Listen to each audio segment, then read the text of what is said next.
Hello दोस्तों, तो पिछले पार्ट में हायू और हाउचन ने मिलकर सभी एडेड किंग को इंजर्ड कर दिए थे और अपने सभी दोस्तों के साथ वापस अपने कॉन्टिनेंट में आ गए थे। जिसके बाद चैन कहने लगती है कि पूरी दुनिया में हमारे हायू के जैसा कोई नहीं है, क्योंकि इसके पास में तो सभी एट्रीब्यूट हैं। तभी हाउचन कहने लगता है कि अभी जो दो नए आए हैं उनके एट्रीब्यूट के हिसाब से उनका नाम सियाओलिन और सियाओजिन होना चाहिए। जिसके बाद हम देखते हैं कि वह दोनों इस बात से काफी खुश हो जाते हैं और वहीं सियाओजिन अपने अंदर से गोल्ड निकालने लगता है। जिसके बाद हम देखते हैं कि सभी काफी हैरान हो जाते हैं और जब चैन अपना हाथ आगे बढ़ाती है तो फिर इसके ऊपर भी एक गोल्ड निकलता है। तभी इसे देख मास्टर टियान कहने लगते हैं कि इस तरह का हाई क्वालिटी वाला गोल्ड बहुत ही ज्यादा कीमती है और इसलिए इसे कई तरह के हाई लेवल वाले वेपन को बनाने के लिए मटेरियल में यूज किया जा सकता है। तभी इसी बीच हम देखते हैं कि ली सिन भी काफी ज्यादा एक्साइटेड हो गया था और फिर कहने लगता है कि यह सियाओजिन तो हमारे लिए गॉड ऑफ वेल्थ है। लेकिन तभी हम देखते हैं कि चैन ने सामने आकर इसे रोक दिया था और उसे कहने लगती है कि तुम इसके साथ में ऐसा ना करो, नहीं तो इसकी वजह से सियाओजिन काफी डर जाएगा। मगर इसके बाद भी हम देखते हैं कि ली सिन इतना आसानी से हटने वाला नहीं था, इसलिए हम देखते हैं कि आखिरकार उसने सियाओजिन को पकड़ लिया था और अब इस तरह से वह इसे किस करने के लिए जाता है। मगर तभी अचानक से हम देखते हैं कि सियाओजिन ने अपने पावर का यूज करके इसे हल्का अटैक दे देता है। जिसके बाद हम देखते हैं कि ली सिन भी अब इसके साथ में कुछ भी नहीं करता और वह अपने आप को बचाने के लिए भागने लगता है। जिसके बाद वे दोनों फिर से हाउचन के पास चले जाते हैं और इस तरह से वे फिर से उसके साथ में खेलने लगते हैं। फिर हाउचन कहता है कि सियाओजिन का मतलब है कि कोई भी सियाओजिन को बुली ना करे। जिसके बाद वहीं हम देखते हैं कि ली सिन भी आखिरकार इसके सामने हार मान गया था और फिर वह सियाओलिन से कहता है कि प्लीज तुम शांत हो जाओ। तभी इसी बीच हम देखते हैं कि ली सिन इसे खुश करने के लिए ड्राई फिश निकालता है, जिसे देखते ही सियाओलिन इस बात से बहुत ही ज्यादा खुश हो गया था और फिर हम देखते हैं कि वो इसे एक ही बार में चट कर जाता है, लेकिन उसने इसे अपने बाकी ब्रदर्स के बीच में भी बांट दिया था। जिसके बाद चैन इस बात से काफी हैरान हो जाती है और फिर कहने लगती है कि सियाओलिन भले ही लास्ट में आया है, लेकिन यह तो अपने ब्रदर्स का बहुत ही अच्छा ख्याल रख रहा है और इसलिए ऐसा लगता है कि इसके पास में बिग ब्रदर का वाइब है। जिसके बाद वही हम देखते हैं कि वह सभी इस बात से काफी खुश हो गए थे, इसलिए वह एक साथ में इधर उधर उड़ने लगते हैं और अब इस तरह से हम देखते हैं कि वह फिर से एक साथ में खेलने लगे थे। जिसके बाद हाउचन काफी खुश हो जाता है और कहने लगता है कि हायू ने अपना लास्ट रिवॉल्यूशन को कंप्लीट कर लिया, जिसके बावजूद सभी एक साथ में रहेंगे। फिर वह हायू से कहता है कि वेलकम टू होम। जिसके बाद हायू भी इस बात से खुश हो जाता है और इस तरह से हम देखते हैं कि वह सभी एक साथ में कंबाइन हो जाते हैं। तभी इसी बीच हम देखते हैं कि ली सिन इनका फोटो लेने लगता है और फिर कहने लगता है कि यह तो बहुत शानदार दिखता है और इसलिए चलो कुछ और पिक्चर लेते हैं। जिसके बाद वहीं हम देखते हैं कि बाकी सभी भी इस बात से रेडी हो जाते हैं और इसलिए वे भी इसके लिए आगे बढ़ते हैं। फिर हम देखते हैं कि वह एक एक करके बहुत सारे पिक्चर लेते हैं। इसके बाद अगले सीन में दोस्तों हम देखते हैं कि हाउचन मास्टर टियान के साथ में बात कर रहा है, जहाँ वो उसे कहता है कि ऐसा लगता है कि सभी की ताकत पहले से काफी बढ़ गई है। जिसके बाद वहीं हम देखते हैं कि हाउचन हायू के बारे में बात करता है और कहता है कि जब हायू को बचाने का प्लान कंप्लीट हो गया तो फिर मैं सीधे लेवल 9 के स्टेज 6 में प्रमोट हो गया। तब इसके बारे में सुनते हुए मास्टर टियान कहने लगते हैं कि यह तो सच में बहुत ही शानदार है, क्योंकि असल में उसके बाद उसने मुझे बहुत सारा स्पिरिचुअल पावर दे दिया। जिसके बाद हर एक लेवल को बढ़ाना काफी ज्यादा डिफिकल्ट होता है, जबकि इसी के साथ हर एक लेवल में ताकत भी बढ़ती जाती है। और फिर वह हाउचन से कहते हैं कि हायू ने सच में तुम्हें बहुत बड़ा गिफ्ट दिया। जिसके बाद वहीं हम देखते हैं कि हाउचन भी इस बात से खुश हो गया था और फिर कहने लगता है कि अब तो हायू और यातिंग दोनों ही वापस आ गए हैं। जिसके बाद वह कहने लगता है कि इसलिए हमारा डॉन ऑफ फ्लाइट कंप्लीट हो गया है और अब इस तरह से हम बहुत ही ज्यादा पावरफुल हो गए हैं। फिर वो कहने लगता है कि अब आगे जो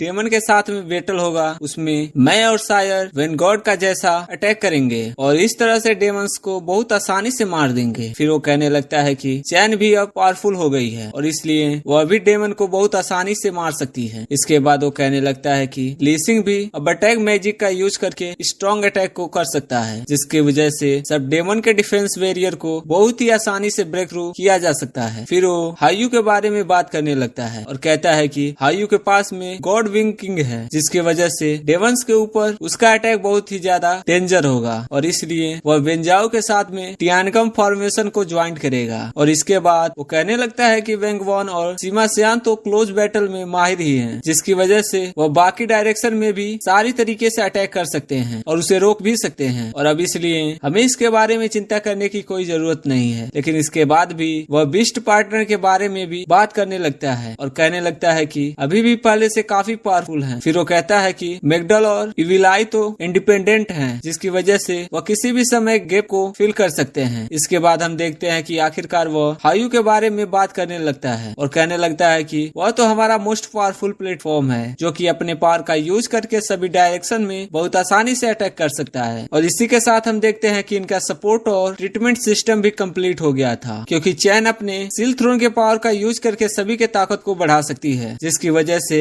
इनके जीतने का चांस और भी ज्यादा बढ़ जाएगा। फिर वो कहने लगता है कि यातिंग वैसे तो अटैक करने का काम करेगी, लेकिन वो जरूरत पड़ने पर हमारे टीम को हील भी कर सकती है, जिसकी वजह से डेमन हमारा इतना ज्यादा कुछ नहीं कर पाएंगे। अब इसलिए हाउसेन कहने लगता है कि डेमन एम्परर अब चाहे कितना भी पावरफुल क्यों ना हो, लेकिन अब हमारे सामने वह ज्यादा कुछ नहीं कर पाएगा, क्योंकि अब हमारे पास में उसे फाइट करने के लिए बहुत ज्यादा ताकत है। लेकिन अभी भी हम देखते हैं कि मास्टर टियान को इसके बारे में थोड़ा चिंता होता है और फिर वो कहते हैं कि आज से 4 साल पहले जो बैटल हुआ था उसमें असल में हमारे सभी पास को बहुत बुरी तरीके से डैमेज हुआ। इसके अलावा हमारा रिसोर्स भी लगभग खत्म हो गया और इसी के साथ साथ हमारा इसमें बहुत सारा सोल्जर भी मारे गए थे। लेकिन फिर भी वह कहता है कि इसकी वजह से एक चीज का पता चला, क्योंकि पहले 6 मेजर पास से इंडिपेंडेंट होकर काम कर रहे थे और इसी के वजह से हमारा उसमें बहुत ही ज्यादा लॉस हुआ। लेकिन इसके बाद भी वह कहने लगता है कि यह सीज फायर हमारे लिए बहुत ही ज्यादा फायदेमंद साबित हुआ, क्योंकि इसकी वजह से हमें अपने मिलिट्री को भी तैयार करने का टाइम मिला, जिसकी वजह से हमने इसके लिए पूरी तरीके से तैयारी कर ली। क्योंकि अब तो हमारे पास में टाइटल लेवल वाले और भी 2 डिमांड हंटिंग ग्रुप हैं। इसके अलावा हमारे पास में लेवल 9 वाले 63 वॉरियर्स हैं और 200 प्लस लेवल 8 वाले मास्टर हैं, जिसमें से 35 को नाइट हॉल के गोल्डन पेस्टर के रूप में चुना गया है। इसके बाद वो कहने लगता है कि लेवल 8 से नीचे वाले को भी शामिल कर लिया गया है, जिसकी वजह से 6 मेजर अलायंस में इसमें बहुत ही ज्यादा इन्वेस्ट किया है ताकि वह इनको अच्छी तरीके से ट्रेन कर सके। अब इसलिए हम देखते हैं कि अलायंस का न्यू डिफेंस सिस्टम पूरी तरीके से रेडी हो गया था और फिर वह कहते हैं कि हम अब इसके लिए पूरी तरीके से रेडी हैं, क्योंकि हमने प्री वॉर की सारी तैयारियां पूरी कर ली है। तब इसके बारे में सुनकर हाउसेन कहता है कि यह तो सच में बहुत ही ज्यादा अच्छा हुआ, क्योंकि इस तरह से हमने अपने आप को पूरी तरीके से रेडी कर लिया है और अब इस तरह से हम डेमन के खिलाफ में काउंटर अटैक को भी क्लच करने में माहिर रहेंगे। जिसके बाद वहीं हम देखते हैं कि मास्टर